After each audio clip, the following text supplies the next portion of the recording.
All right, so I've got my pen tool selected and we're going to start drawing this thing. So typically how I like to start is I like to pick some sort of point of intersection.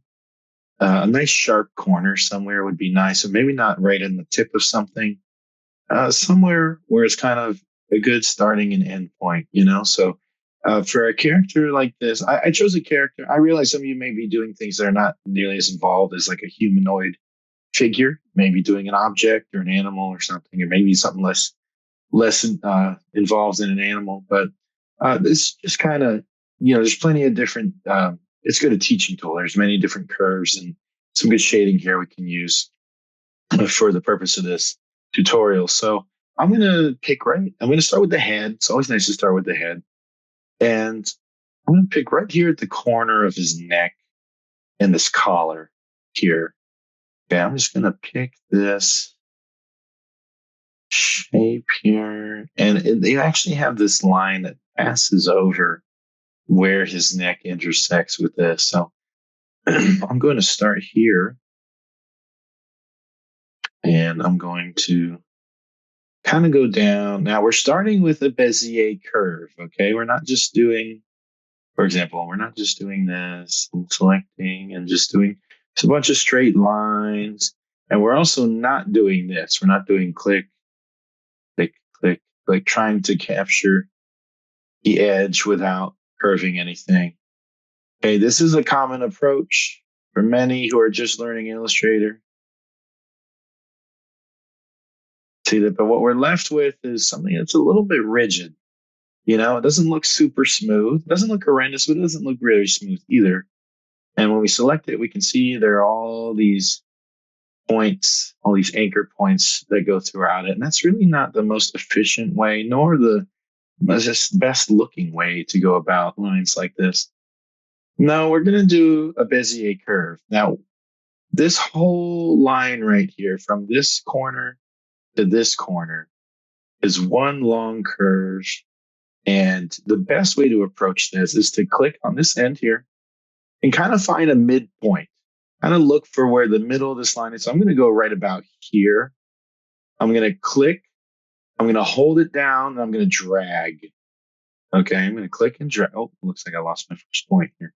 We're going to start again. Click here. Click and drag here in the middle. Watch this blue line. This blue line shows me where my line is going to be. As I drag this, you see that I'm curving this line now. Okay. These two long blue lines here with these little dots on the ends, these are your handles for your Bezier curve. Okay. Bezier curves are a math term. It is a type of curve where you have these handles and you can kind of control where the curve goes based on how these handles are controlled. And now it's curved both sides. The handles stick out on both ends. So when I go to complete this at the other corner, this side is also curved. With 3 points, I have created this long, beautiful, smooth curve. Okay. So we don't need a whole bunch of little points and curves and stuff like that. Just one nice, big, long curve selected here in the middle. If you're not happy with it, you can go over to the left, go to your white arrow, your direct selection tool, or with your pen tool selected, you can hold down Command or Control. And when I hold down Command, it gives me my little white arrow tool. So either way, you want your direct selection tool, click on the point, you see both handles. I'm going to grab this handle over here and I'm going to slightly adjust it a little bit better to follow the curve. I'm going to adjust the point a smidge. I want this to really align as closely as possible with the pencil line. See if I can get this really close, right in the middle of the line that I had drawn. Get it really good. Move it back over a little bit. It looks like this is the best spot to be in. And if you're not like super precise or exact, you just want it to cut through the middle as best as you can. Like right down here, you can see I kind of have some pencil line here, but it's really not a huge deal because sometimes the pencil line can be thicker and some your thickness might vary. So just want to cut through the middle really well. All right. And then I'm going to go back here. See how I got this little icon is right next to my pen tool here. I've got this little asterisk telling me that if I click anywhere, I'm going to start a new line. If I hover over this point, it turns into this little slash, diagonal slash. That tells me I'm going to continue this line. So if I click here, I'm going to continue this line. Now we get to this kind of S curve. Okay. S curves are kind of Bezier's can help you with this too. And so the way you want to approach this is kind of go to the middle of an S. You're going to have this bottom swoop and then this top swoop here. I'm going to go to the midpoint here. And again, I'm going to click and pull out. So then we have here, pull out from the center. We have this curve here. And then if I click down here, this is another curve. So I'm going to kind of go to the center of this curve, the midpoint. And I'm going to separate those handles and then click down here where it meets the next fold. I'm going to go back to this point. I'm going to hold down Command for my direct selection tool. I'm going to adjust this edge and adjust this edge a little bit. So now you can see how if you have two curved points right next to each other, how those curved lines can start to interact. This handle will curve this end of it, the line, and this handle will curve this end of the line. So I kind of want to capture this curve as best as I can on both sides. You never want it to be too sharp. You don't want this like really tight bump here. I want it to be nice and smooth if I can, which usually means your handles don't need to be incredibly long. The farther out you pull the handle, tighter that curve's going to be. So I'm going to soften this. I'm going to pull this in a little bit. Here we go.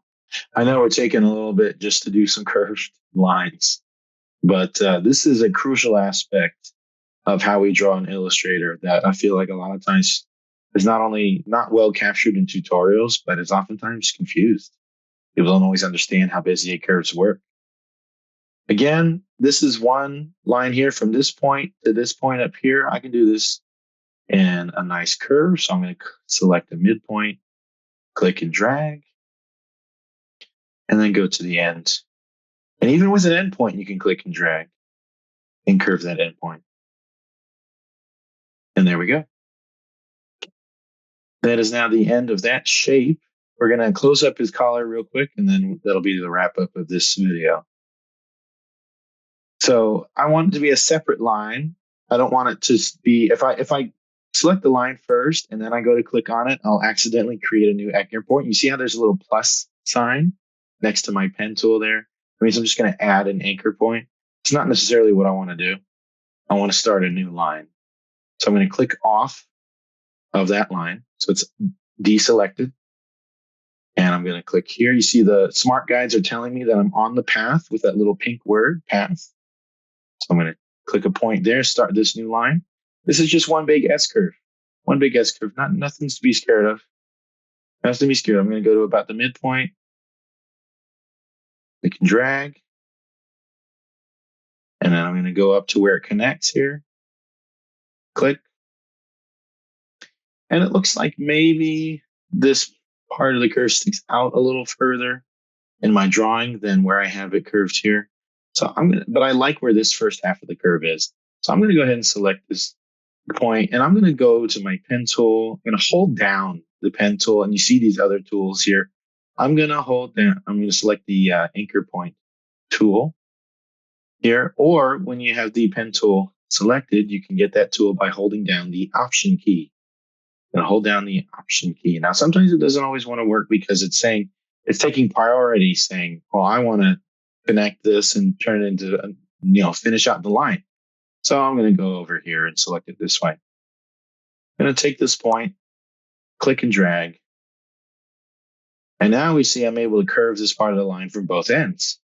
I have this end with this handle here, and I've got this end with this handle, but we have a problem. We have this handle sticking out here, and we really don't need that there. So I'm just going to click that handle. I just clicked it just once, and it disappeared. Boop, that's it. So now I can take this handle. I'm going to hold down Command again so I get my direct selection, my white arrow. And I'm going to start manipulating this to be exactly how I want it. Pull this handle here, this handle here. So now we can kind of tighten up this curve a little bit better than it was. And there we go. All right, we're almost done with this collar.